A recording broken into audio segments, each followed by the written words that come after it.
C'est l'heure des informations sur Speedline TV. Mesdames et messieurs, bonsoir et bienvenue dans ce journal. Au sommet, dans le cadre de l'émission PAG 2021-2026, reddition de compte, le ministre du Cadre de vie et des Transports chargé du développement durable, José Tonato, a présenté un bilan exhaustif des réalisations accomplies depuis 2016 dans son secteur. À l'aide des technologies, les réseaux sociaux sont devenus de nouveaux carrefours des rencontres amoureuses. Ils offrent un espace où des affinités peuvent naître et où les relations peuvent évoluer, parfois à distance. Cependant, cette révolution numérique apporte son lot de complexité avec des questions sur la sincérité des interactions. Vous suivez les suggestions d'une conseillère conjugale et familiale sur le sujet dans ce journal. Au cœur de l'actualité internationale, l'ancien président congolais Joseph Kabila a perdu son immunité parlementaire à la suite d'un vote massif du Sénat ce jeudi, ce qui autorise désormais la justice militaire à engager des poursuites pour complicité avec la rébellion du M23.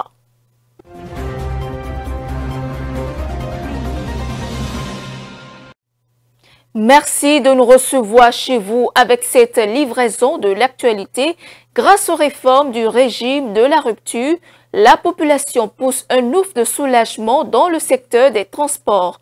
Sur l'émission PAG 2021-2026, reddition de compte, diffusée ce jeudi, le ministre du Cadre de vie et des Transports chargé du développement durable, José Tonato, a exposé les actions menées dans ce secteur et les perspectives, suivant un extrait de ses propos.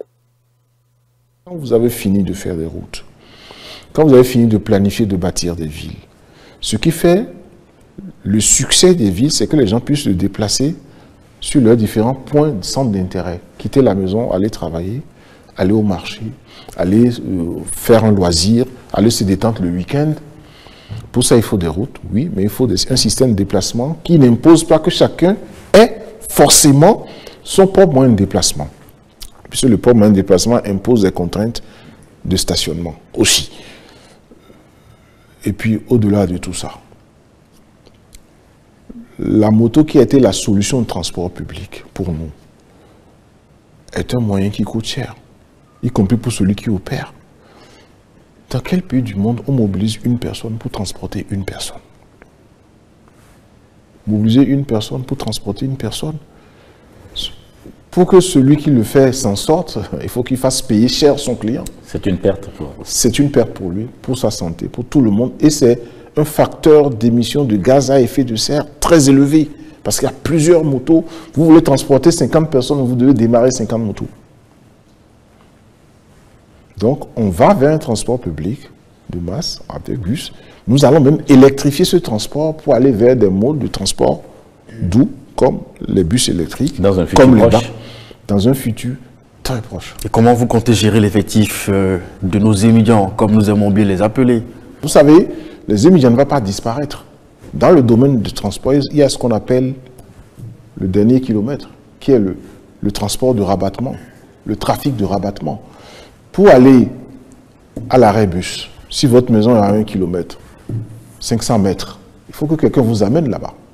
Quand vous descendez à l'arrêt du bus, comme on le voit dans les pays développés, vous prenez un moyen plus simple. Et les étudiants, au lieu de prendre quelqu'un à Kassato et de l'amener à l'abattoir d'Akpakpa, c'est très dangereux, c'est pas économique, c'est pas bien pour la santé.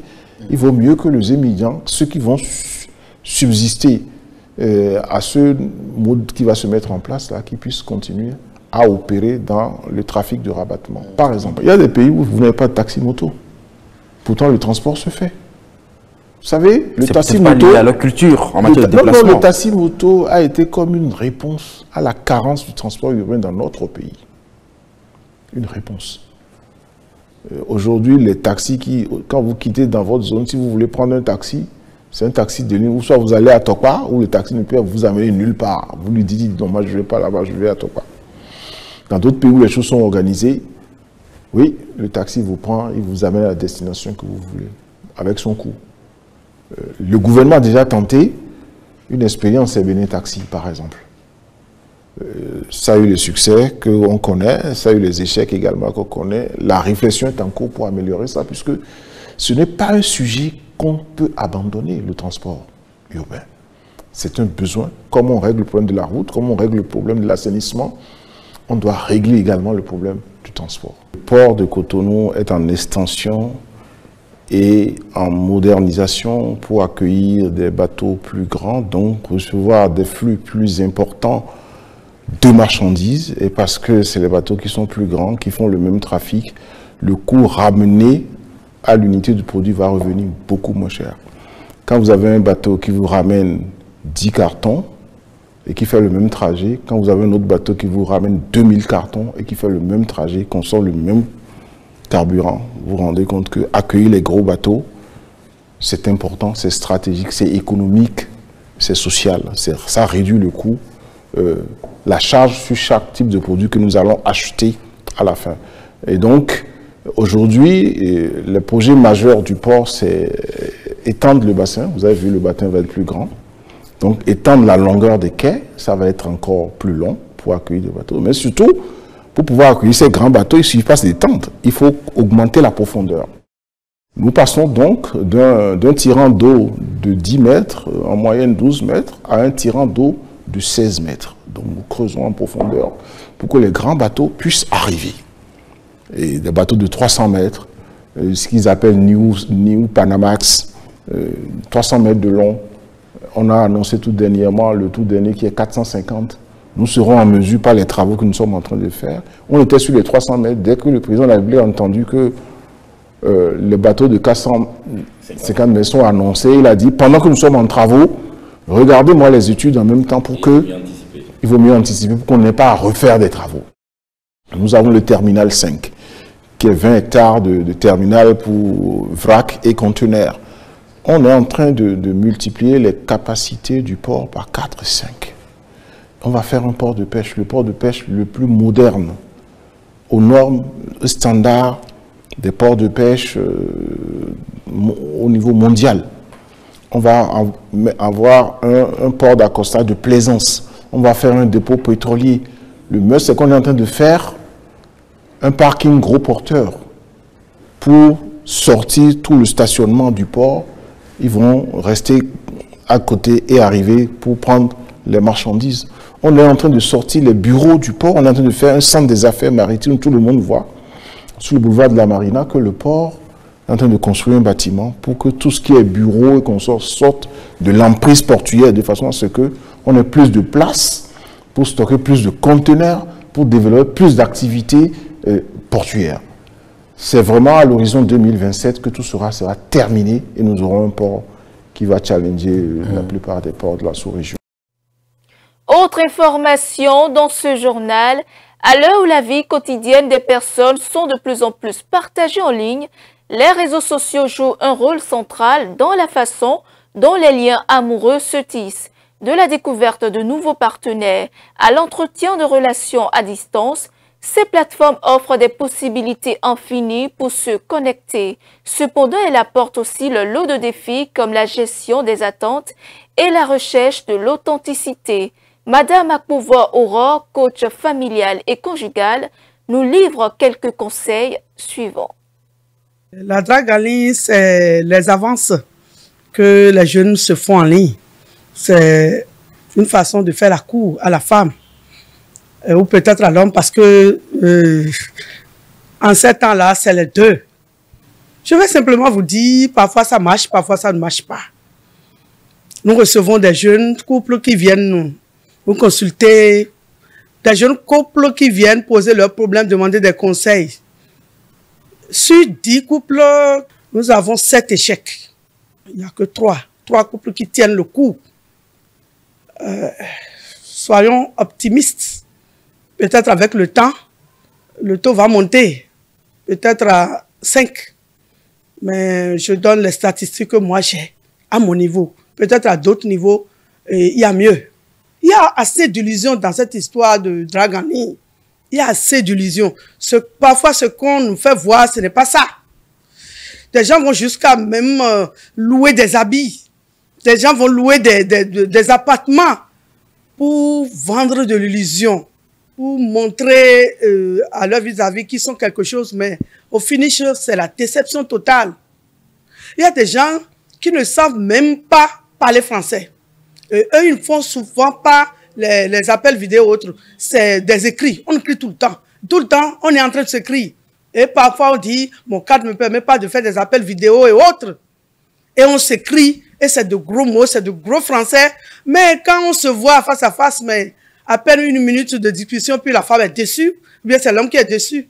La femme n'arrive pas à tenir 1 minute. Elle ne peut pas parler français. Voilà des choses qui arrivent dans votre histoire de drague en ligne. Après 3 mois de drague en ligne, j'aurais souhaité qu'on se rencontre et qu'on fasse de plus amples connaissances. C'est mon premier conseil. Mon deuxième conseil, je demande aux jeunes de ne plus vendre de l'illusion. Montrez, dites exactement ce que vous êtes. Donnez-vous à fond et dites à l'autre qui est derrière l'écran là-bas, je suis ci, je suis ça. Là, dès que vous allez vous rencontrer, au lieu que ça doit être une déception, ça va être une joie. Et puis la personne aura une fierté de vous présenter à sa famille. Parfois, quand le monsieur vient, c'est autre chose. Je vous donne l'exemple. C'est un monsieur, excusez-moi, il est estropié. Il n'a pas ses 2 jambes. Mais souvent, il est bien assis comme moi. L'appel vidéo, c'est comme ça. Il est très beau. Il est très beau, mais Dieu n'a pas permis qu'il trouve ses jambes en forme.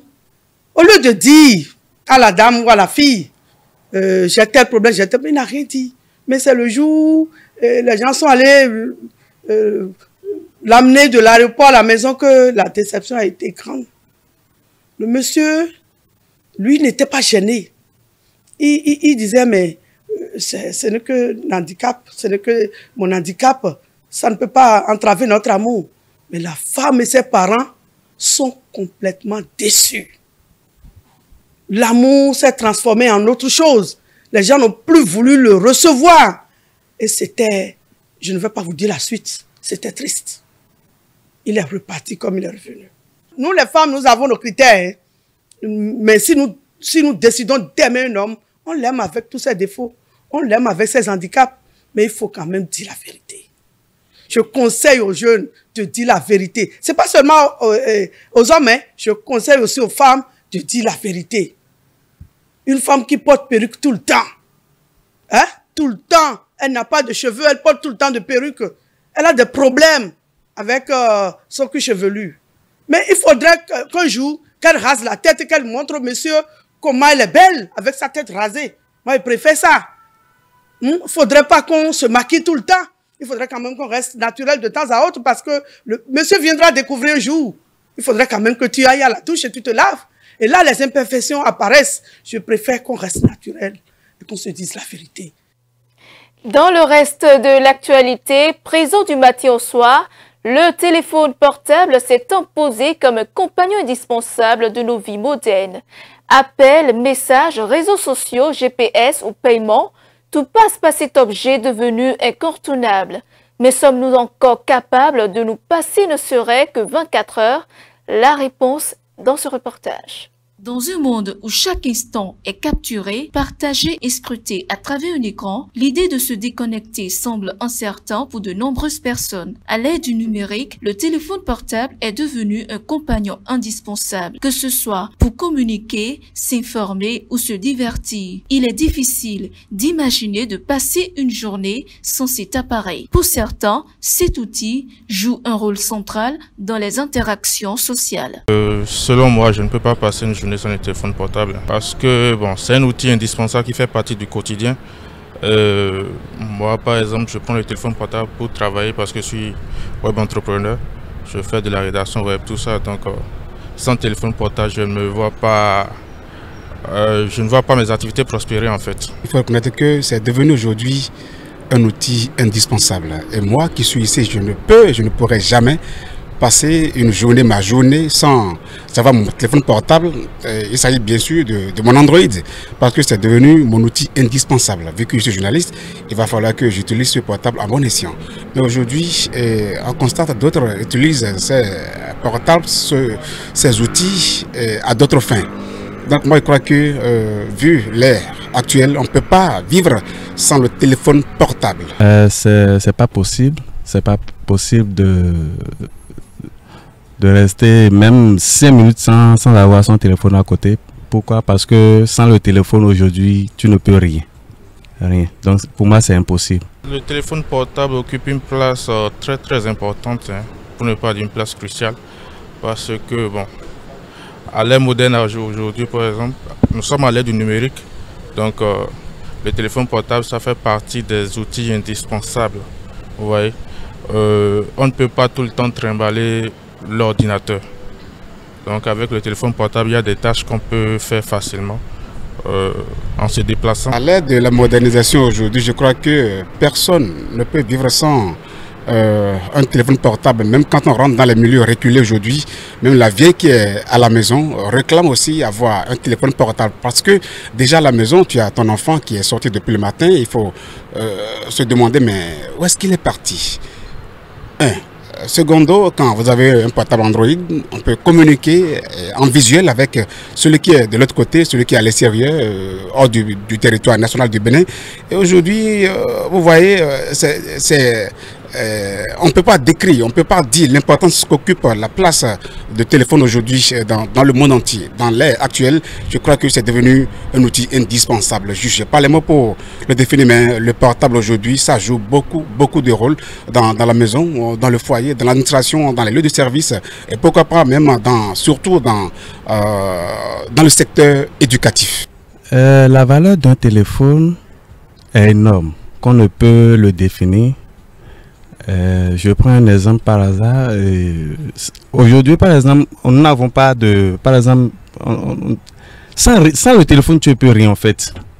Sans le téléphone, tu ne peux pas avoir de job, tu ne peux pas manger, tu ne peux rien faire, tu ne peux même pas respirer sans le téléphone. Grâce à ton téléphone, tu peux trouver du travail. Tu peux trouver du travail, tu peux trouver des jobs, mais sans le téléphone, comment on peut te joindre? Sans le téléphone, comment... tu ne peux pas, on ne peut pas. Moi qui suis ici par exemple, je ne peux pas rester 1 minute sans mon téléphone. Sans le téléphone portable une journée, je vois que dans le monde actuel, dans le monde d'aujourd'hui, personne ne peut ignorer son portable parce que c'est le seul chemin praticable pour tout un chacun de nous. Par exemple, même en sortant de chez toi et tu oublies ton téléphone à la maison, 30 minutes après, je vois que partout où tu passeras là, tu ne seras pas en paix. Tu vas toujours penser, quelqu'un m'a appelé ou bien j'ai reçu certains messages ou pas. Donc tu auras toujours envie de t'approcher de ton téléphone. Donc c'est pour cela que c'est vraiment indispensable au jour d'aujourd'hui. Les tentations de vérifier les notifications, de se connecter avec des amis ou s'informer sont trop fortes. Le téléphone portable est devenu une boussole moderne guidant nos interactions et rythmant nos journées. En interactualité, le parti au pouvoir au Nigeria, le Congrès des progressistes a soutenu ce jeudi la candidature du président Bola Tinubu pour un second et dernier mandat lors des prochaines élections de 2027. Tinubu, 73 ans, a remporté la dernière élection présidentielle en février 2023, contestée sans succès par ses deux principaux rivaux devant les tribunaux, alléguant que le scrutin était truqué. Le reportage. Au Nigeria, le parti au pouvoir soutient la candidature du président Bola Tinubu pour la présidentielle de 2027. Le Congrès des progressistes a déclaré lors d'un sommet à Abuja qu'il souhaitait que le président poursuive les réformes qui, selon le gouvernement, a relancé l'économie après la suppression d'une subvention coûteuse au carburant et la libéralisation du taux d'échange. Les réformes du président Tinubu ont été applaudies par les agences de notation, les investisseurs étrangers et le Fonds monétaire international. Les détracteurs indiquent plutôt la pire crise du coût de la vie au Nigeria, des mémoires récentes. Le sommet a coïncidé avec le 2e anniversaire de la présidence de Tinubu, occasion à laquelle plusieurs ministres ont également vanté leurs réalisations depuis leur entrée en fonction. Le chef de l'État est confronté à des critiques sur ses politiques auprès des Nigérians, mais aussi l'échec face à l'insécurité, notamment une insurrection islamiste de longue date, et au banditisme. L'opposition est considérée comme trop divisée et trop faible pour lancer une contestation sérieuse. Le Sénat de la République démocratique du Congo a franchi un cap ce jeudi en votant en faveur de la levée de l'immunité parlementaire de l'ancien président de la République et sénateur à vie, Joseph Kabila Kabengue. Cette décision ouvre désormais la voie à d'éventuelles poursuites judiciaires à son encontre. Suivant. En République démocratique du Congo, les sénateurs ont approuvé la levée de l'immunité de Joseph Kabila. L'ancien président est accusé par le pouvoir de Kinshasa de soutenir les rebelles de l'AFC M23, lequel contrôle actuellement plusieurs zones dans l'est du pays. L'ex-chef de l'État, qui se dit actuellement en exil, est donc officiellement poursuivi pour trahison à la demande du parquet militaire. Le mois dernier, le ministre de la Justice avait saisi la justice militaire afin d'engager des poursuites contre l'ancien chef d'État, par ailleurs sénateur à vie. L'homme fait également face à des allégations de crimes de guerre. 88 sénateurs ont voté pour la levée de son immunité, 5-6 sont opposés et 3 bulletins ont été déclarés nuls. Joseph Kabila, qui a quitté le pays fin 2023, n'a pas donné suite à l'invitation du Sénat à venir s'expliquer. La décision des sénateurs a immédiatement donné lieu à de nombreuses réactions dans la classe politique congolaise.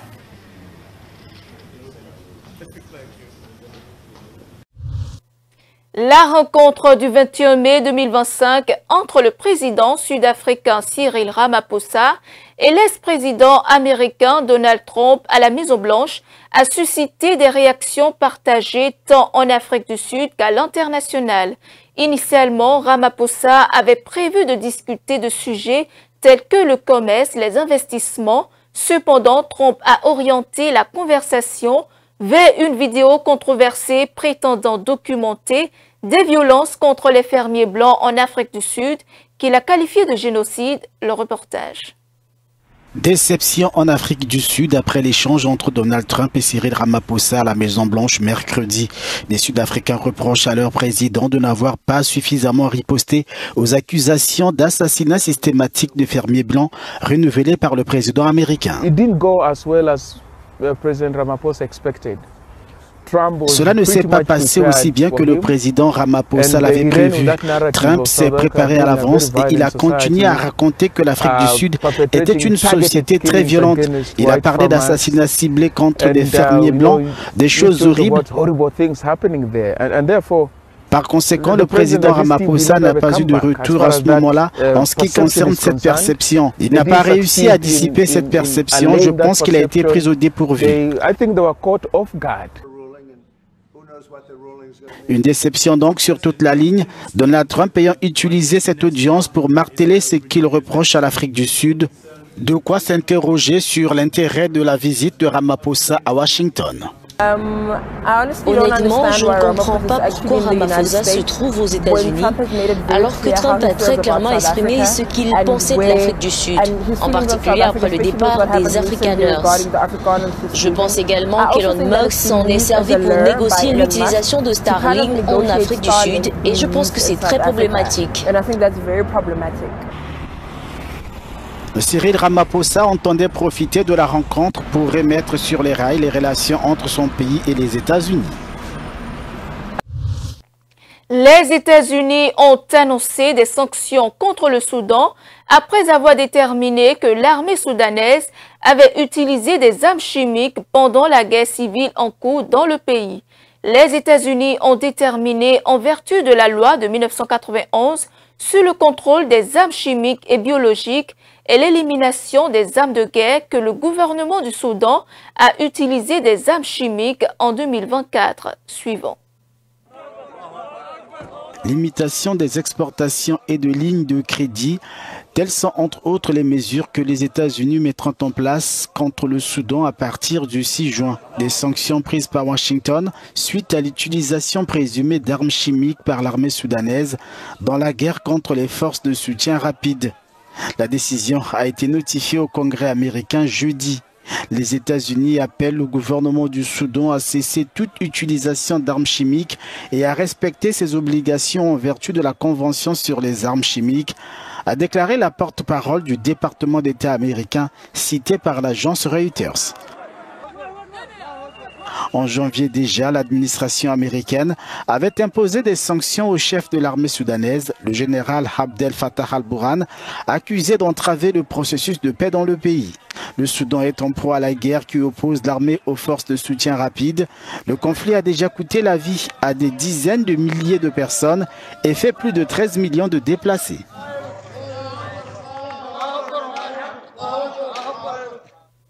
Nous voilà donc à la fin de cette édition. Merci pour votre fidélité. Suivez-nous en continu sur speedlinetv.bj/live et sur nos différents canaux digitaux Facebook et YouTube.